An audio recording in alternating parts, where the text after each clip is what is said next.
to talk about scary movies that have, what is it, ghosts? Hauntings. Oh my God. Peeps. Edible Peeps. ghosts. Everybody hates them.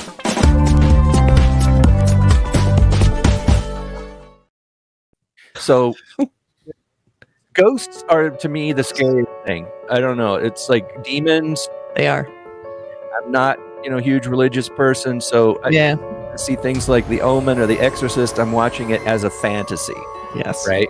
Yeah. But when I see ghosts, it's not that I believe in ghosts really, but ghosts are the supernatural thing that I come closest to believing, if that makes any sense. Yeah. I can see that. I mean, I also feel like demons, it's always the same trope over and over. They haven't changed it. It looks the same. Everyone acts the same. There's the arching in the back and the laying in the bed. Scary voice. It's all the same. Exactly the same. It's a formula. I don't like it. But ghosts, there's a huge range of how people handle ghost stories. And I like that some are real ghosts, some are fake ghosts, some are like beyond ghosts. Ghosts can transcend, reality. Like I like the whole range of ghostliness. And also because they could be real. Some are like internal ghosts that are based on an idea that it's your mind haunting you. Can't let go, the thing the thing that haunts you, Exactly. Or the idea that's of what I like.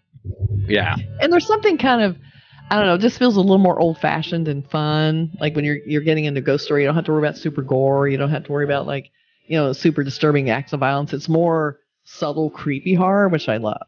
So I love it all. I love gore too, but I also love the creepy subtle stuff. Should we start? Should we go jump right into the ghost? Absolutely, yeah. Mark goes first this time. I'll go first.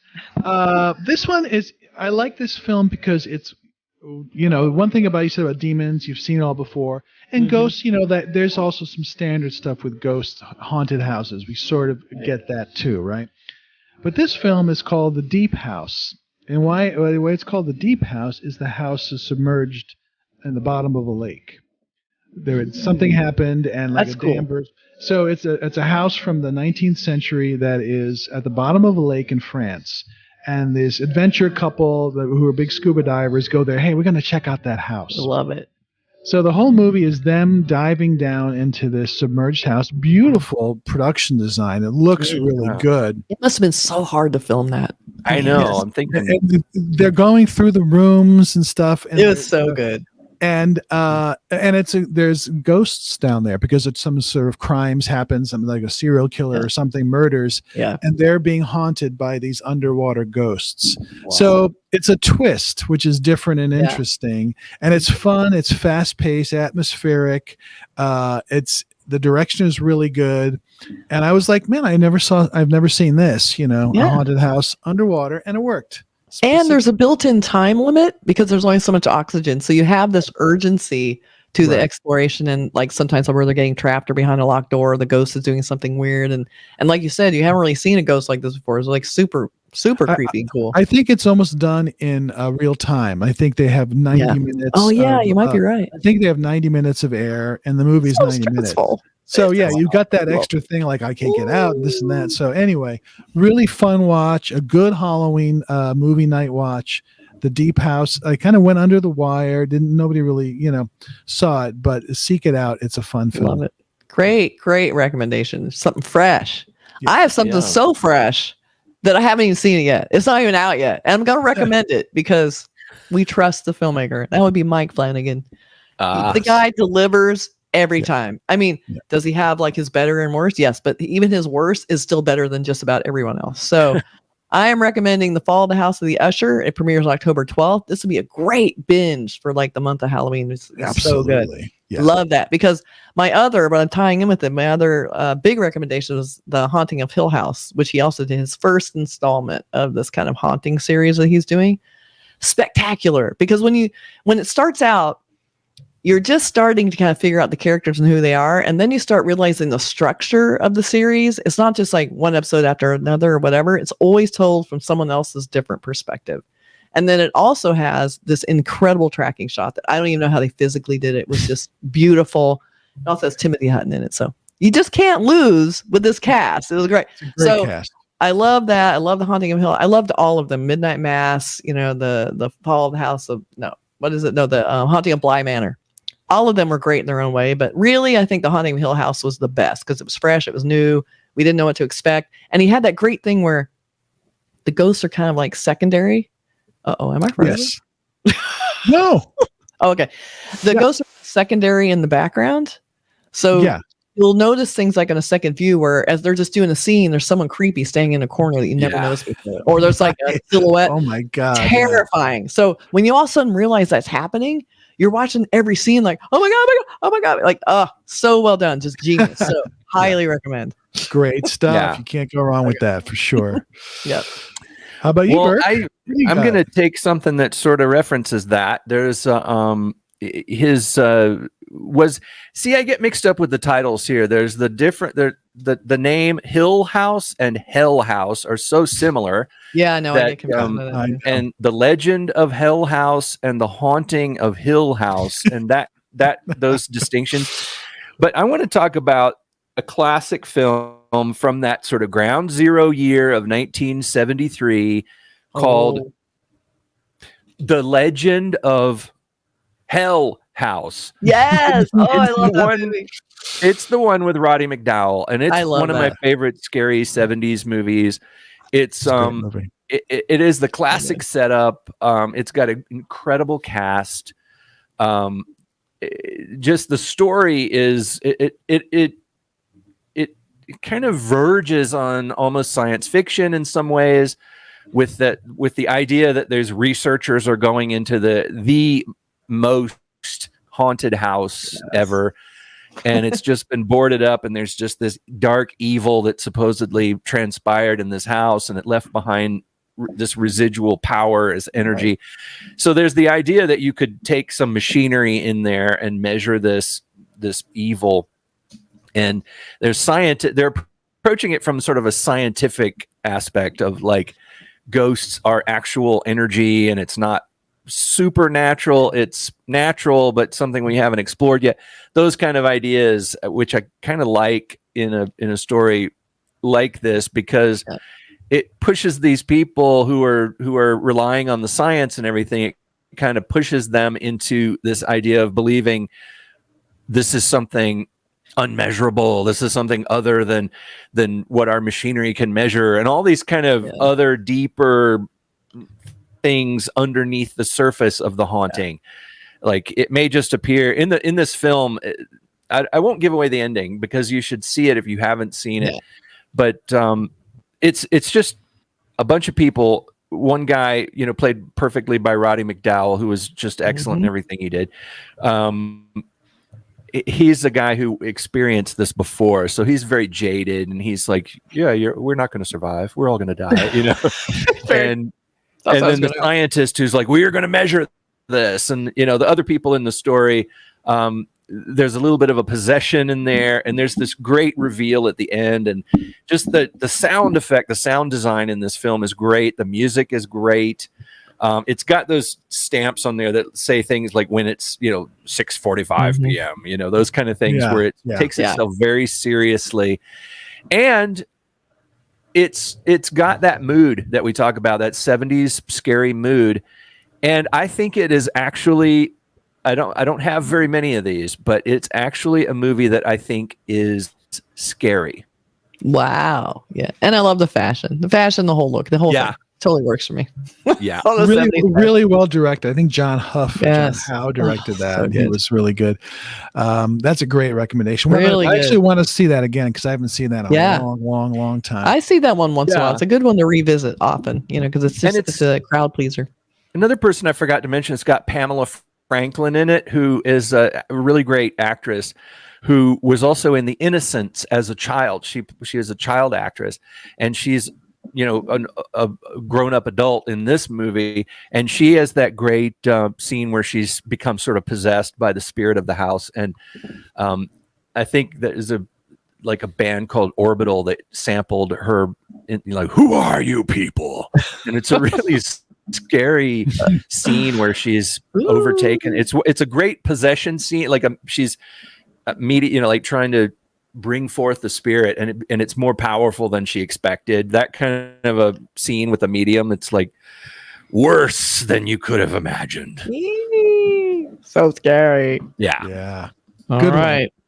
Yes. All right, my second film is one that I think has its lovers and haters. It's a Canadian film from last year called Cinemondo, which is a made-up word. I think it actually is there was a song in a Broadway musical called Cinemondo. So it's a weird, interesting title for this Kinda like a Babadook. Experimental supernatural horror film by this writer-director, Kyle Edward Ball. He made this movie for $15,000 to make a feature for $15,000. Crazy. And it's about two kids, young kids, I think they're like 8 and 5, who wake up in the middle of the night in the dark and they can't find their parents. What happened to mommy and daddy? And little by little, the windows and doors of their house disappear. So they're creepy. So they're just trapped and they're walking around going, "Mommy, Daddy," you don't never see their faces. You never see that. You only see their shot from behind, and it's really dark. You can't really see what's going on. And what I think of, like, if you like that scene in The Haunting, the famous scene where you're looking at the wallpaper and you start seeing something in the wallpaper, that's this movie for 100 minutes. Mm-hmm. You're looking in the corner going, what is in the corner there? Is that something or nothing? And great sound design, like really beautiful cool, weird sound design. I love the idea of, like, there's a moment where you hear someone who's down the hall, like they're trying to find someone in this labyrinth that used to be their house, right? And they don't even perfect the sound because it was creepier not really being able to understand someone who's like down the hall around the corner. You just hear this kind of talking that's all kind of it's all and there's something really creepy about it that they're trying to understand it and figure it out. Just something about that. Like, I think when you sit with this movie and just relax with it. Just don't expect the jump scares. Don't expect that. Just let it do its thing. Let it work its magic, because I thought the last scene in it was so great, and I don't want to set expectations too high, but in the context of the film, when that last scene happens, you're like, holy shit. It was like almost like a hypnotizing. It was very hypnotizing. I really felt like that was interesting, because it's not like it's very there was something about it that I thought about it I kept thinking. I still think about this movie. So when that happens to me, you should check it out, because it's one of those that I keep thinking about, thinking like, hey, that's a movie anybody could make, but he made it, and he made some interesting choices, interesting little scenes that are like really stuck with me. Like one scene is like the kid's looking up and he sees one of his dolls, but the doll is on the ceiling. He's looking at it, going. He can't. The kid can't understand why the doll is stuck to the ceiling. Weird little stuff like that. That's freaky. I loved it. I hope this guy keeps making good, interesting movies. But a lot of people hated it, saying this is so boring. Nothing happens. It's dull. But see, the same people said about Blair Witch. Like, these are the people that want the big jump scares. You have to just let this. And when you said experimental film, it is an experimental film. Like. Know that it's a work of art, and as you're looking at this work of art, it becomes something to you. And I don't know, I thought it was amazing. I had the same reaction. People watching, they went, what was that? And I'm like, well, okay, you didn't get it. That's okay. But it's not for everybody, but I loved it. So anyway, Cinemondo is something if you want something a little bit different, go for it. And if you want something else different, I recommend a movie called Pizza. It sounds like a comedy. It's not. It's a Tamil film. It was Vijay Sethupathiy's first horror movie, I believe. He's a big Indian actor. And then it was also the first film by Kartik Subaraj. And it's basically about a pizza delivery guy who takes a pizza to this one address. He walks in and the woman goes, I need to get you money. He's waiting for her. She never comes back. He's like, hello, I'm here. So he's trying to find her, and all of a sudden he realizes he's locked inside this house. The woman has been murdered upstairs. She's hanging on the wall, super creepy, like just hanging by. And then he starts seeing visions of like something in the house who's trying to kill him. So he's trapped inside this house. He tries to call the police, doesn't really work very well. They don't understand what he's trying to say. Like, he's just trapped, and someone's knocking at the door, and he's like, I can't open it. I don't know how to get out of this house. So he needs a key from the inside. It's really cool. Has this insane twist. Like, it's super twisty, weird. All his friends, when he finally gets it, thinks he's crazy. He keeps talking about being, seeing things and mystical spirits. It's apparently based on this thing called Nail Ba, which means come tomorrow. Apparently I'll read just what I've learned about popular folk legend, which is featured in India. It's been written on walls and doors of towns and villages for years, and villagers write this on walls to prevent the entry of a malevolent spirit. It's believed that this malevolent spirit witch roams at night and takes away children. And in some variations, it calls out the name of people, and if you apply, you start vomiting blood. That's what this movie is about. Gee whiz. So you don't want that. Don't answer a spirit if it's asking for you. Just go. Yeah. So this is based on a true story. It's interesting. It's a true story, yeah. Pizza. But it's a really Wow. fun movie. I like it too because the characters are smart about it. Like he's a horror Yeah. fan, so he's kind of getting it. You know, they Right. show him in the beginning watching horror movies, and then he's kind of like, "Oh my god, I'm in a horror movie." You know, really well acted, really fun, and just completely like off the rails at the end. It's a great twist in it. So highly recommend this for a fun, just fresh, new, crazy way to do horror. I'm going to check that out too. Yeah. Pizza. I'm putting my list there. Mhm. Pizza. Pizza, Legend of Hell House. very easy to Oh. watch, not a hard one to watch. Very fun commercial, very fun. Okay. Sounds Burk. interesting. Yeah. My last one is a film that I just absolutely love. I think it is a beautifully made scary film. It's not bloody or anything. It's just got that mood, you know. It's got the scary mood. I thought it was it's on my short list of movies that I think actually are scary. And I'm, you know, the air quotes mean emphasis on the word. Not scary. Oh, scary. Meaning not scary, but actually, in fact, scary. Terrifying. Okay.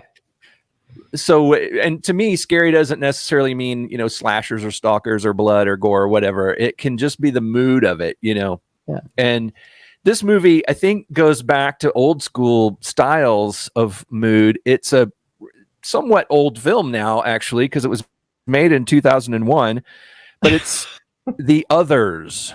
Remember that one? Nicole Kidman? Sure. Mm-hmm. And the two incredible child actors in this film. Yeah. And a lot of other familiar faces in the movie. Yeah. And it's one of those movies that is hard to talk about because you don't want to spoil it. It's definitely just completely filled to the brim with mood.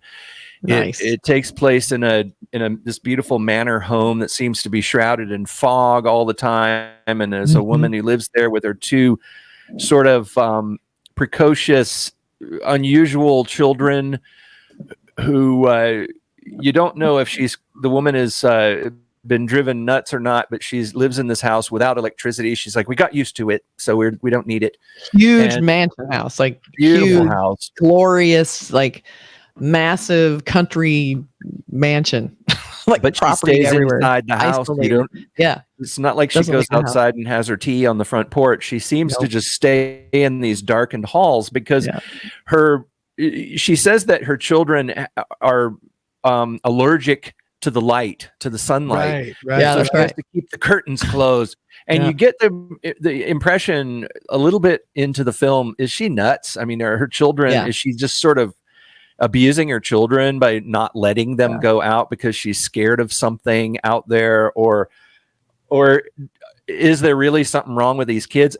And the kids, interestingly, the little girl in the film seems to just know what's going on and has almost like accepted it, but doesn't come out and say anything. And there is it's old film by now. There is a twist. I won't say what the twist is, but you get the impression that the young girl, she knows, and mom is just not accepting it, you know, mom, but let's humor mom. Let's go ahead and study our school lessons and our Sunday school lessons. And just that's because right. it makes mommy happy. Go and through the motions. Yeah.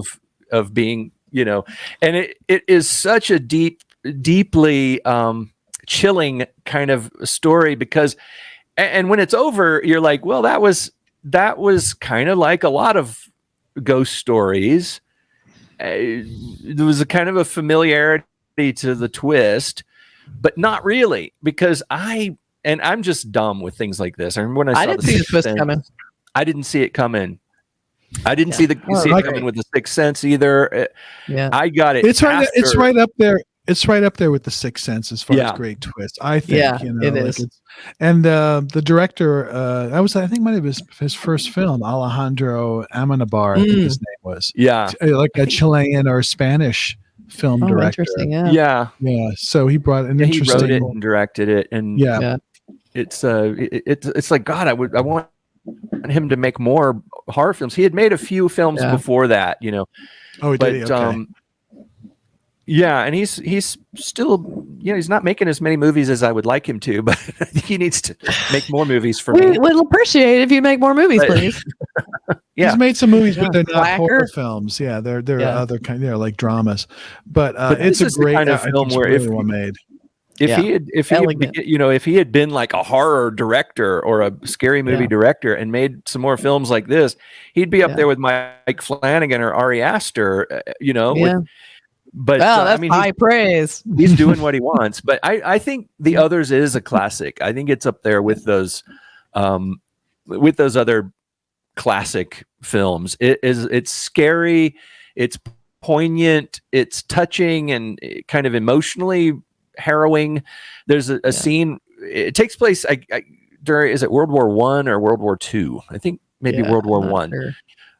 And her husband is gone off to war, and she hasn't heard from him. And there's this scene where he just comes walking back from the fog, and you know, this is in somewhere in England, so I guess someone presumably could walk home from the war from the front, you know. Exactly. And he just sort of emerges from the fog, you know, on the road up to their house, and he's obviously, something is not right with him. He's shell shocked, something, trauma, you know, stress, post-traumatic stress, and then not too much. Don't give anything away. I know, but it's such a great scene. It's such a great moment in the story, and it's heartbreaking too. As I think the greatest ghost stories are. Because ghost stories are sad, ultimately, right? There's a sadness to it. Someone's died terribly. They don't want to let go. I mean, there's always a sadness in the basis of. I mean, Guillermo del Toro did a lot of great stuff with that too. This sadness, like profoundly terrible. Yes, I mean, But it's and Nicole Kidman's quite good at it. She really makes it work. Good in that. Yeah, that's a really fun one. Yeah, that's a good one. You don't know if she's lost her mind or if she's genuine, or if it's like she's genuinely taking care of her children who have an affliction, or is she keeping these kids from something? Is she hiding them from something? Is she not admitting something? You know, it's one of those movies that, like The Sixth Sense, that when you watch it again, you're like, oh, it was right there, you know. It's great stuff. Yeah. Well, so that's a wide variety of fun things. Yes, tons of fun stuff. We're trying to pick stuff that's not necessarily the most obvious ones. We're trying to give you some new ones because everyone's probably seen most of them. So hopefully you'll find something you like. Yeah, these are good. All good. A lot of good ones you guys are telling me about. I'm like taking notes. Like, okay, I'm gonna watch that one. I have the same notes. I'm gonna actually watch these October 12th. Yes, absolutely. And John Carpenter's coming out with something called Suburban Screams. I don't know. We're gonna watch that for sure. But we'll check that out because we always rooting for John Carpenter to come back. Always rooting for John Carpenter. He's master. You know, we'll see. Yes, he is. Happy Halloween, everybody. Thanks for watching.